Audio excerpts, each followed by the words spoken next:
ভারত কখনো বাংলাদেশের বন্ধু হতে পারে না। কোনো ধর্মীয় সংগঠনের পক্ষে কোনো মানুষকে হত্যা করা সম্ভব নয়। এই রাজনৈতিক ফায়দা লুটের জন্য মোদী সরকার এভাবে বিশৃঙ্খলা লাগানোর চিন্তা ভাবনা করতেছে। তো দেখা যাচ্ছে যে ভারত আমাদেরকে সম্পূর্ণভাবে একটা বৈষম্যের শিকার করতেছে। গত 5ই আগস্টের পর থেকে ভারত এবং ভারত সরকারের পশ্চিমবঙ্গের যে কিছু মিডিয়া বাংলাদেশ সম্পর্কে যে সকল আমরা দেখতে পাচ্ছি যে খারাপ খারাপ নিউজগুলো করতেছে, এগুলো মূলত একটি সাম্প্রদায়িক দাঙ্গা বাজানোর চেষ্টা চলতেছে।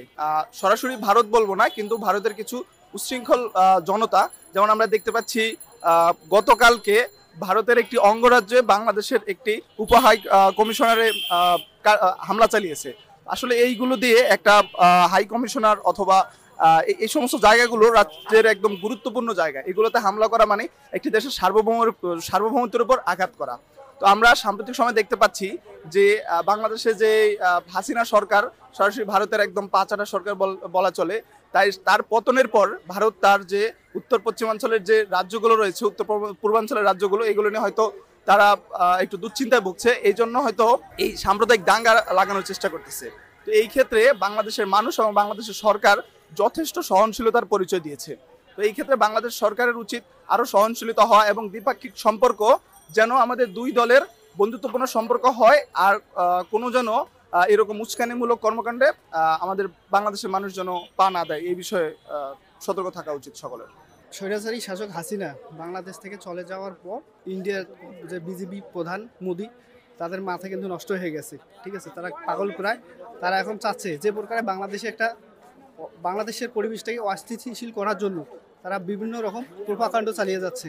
ঠিক আছে, যার পরিপ্রেক্ষিতে এই যে ইসকনের মতন একটা সংগঠন, এটা যদি ধর্মীয় সংগঠন হতো তাহলে কোনো ধর্মীয় সংগঠনের পক্ষে কোনো মানুষকে হত্যা করা সম্ভব নয়। ঠিক আছে, তারা মূলত এটা বিজেপি কেন্দ্রিক এটা সংগঠন, যার কারণেই তারা মানুষকে হত্যা করার মতো সাহসিকতা দেখাইছে। বাংলাদেশ ভারত এটা আমরা জানি প্রতিবেশী রাষ্ট্র হিসেবে দুই দেশের সম্পর্ক ভালো থাকবে, এটাই সবারই কাম্য। ঠিক আছে, আমরা সাধারণ জনগণ, ছাত্র জনতা সবার এটাই কাম্য যে দুই দেশের সম্পর্ক ভালো হোক।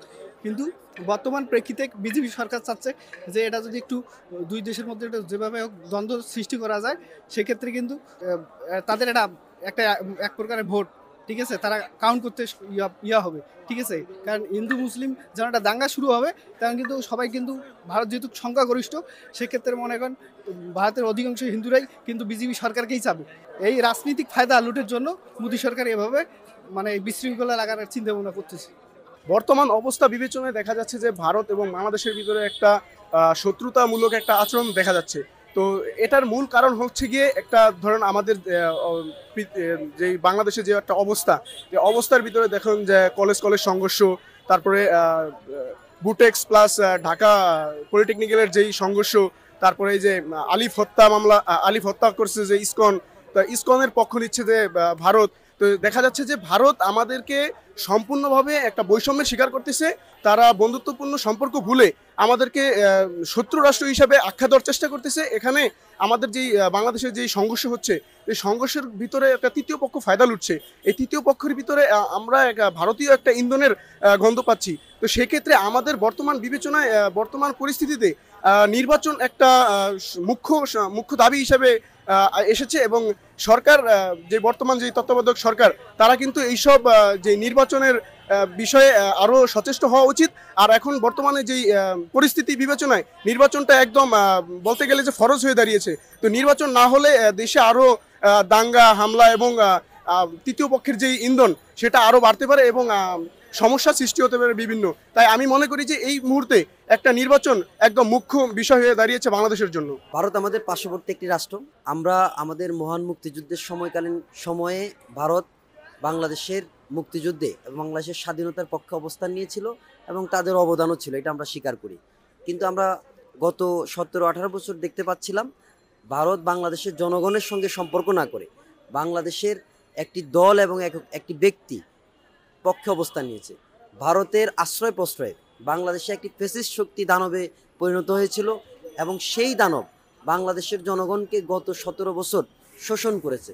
এবং আমরা এটাও দেখতে পেয়েছি গত 17 বছরে ভারত বাংলাদেশের সঙ্গে যে সকল চুক্তিগুলো করেছে, সমস্ত চুক্তি বাংলাদেশের স্বার্থবিরোধী।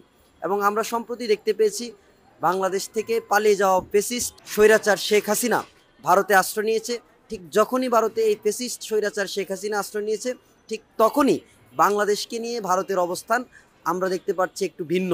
এবং নানা ধরনের উস্কানি ভারতের বিভিন্ন মিডিয়া, বিভিন্ন ব্যক্তিবর্গ বাংলাদেশে দিয়ে যাচ্ছে। এবং তাদের যে আমাদের পাশের যে অঙ্গরাজ্য, তাদের যে কলকাতা, সেখানকার একজন রাজনীতিবিদ শুভেন্দ্র, সেও দেখলাম বাংলাদেশকে নিয়ে উস্কানিমূলক কথাবার্তা বলছে।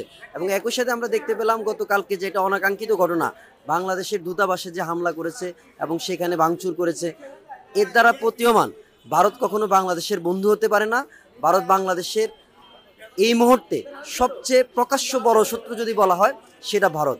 আমরা মনে করছি, বাংলাদেশের জনগণ মনে করে, বাংলাদেশের স্বার্থবিরোধী কোনো সম্পর্ক কোনো রাষ্ট্রের সঙ্গে করা উচিত নয়। আমরা মনে করি ভারত এবং বাংলাদেশ সম্পর্ক তখনই হবে যখন দুই দেশের স্বার্থ রক্ষা হবে। কিন্তু শুধুমাত্র ভারতের স্বার্থ রক্ষার জন্য বাংলাদেশের স্বার্থ জলাঞ্জলি দিয়ে কোনো সম্পর্ক ভারতের সঙ্গে আমরা চাই না। এবং আমরা বাংলাদেশের জনগণ আমরা মনে করি এই মুহূর্তে আমাদের আরও একটু ধৈর্যের পরীক্ষা দিতে হবে এবং শান্তভাবে থেকে ভারতকে কূটনৈতিকভাবে আমাদের মোকাবেলা করতে হবে।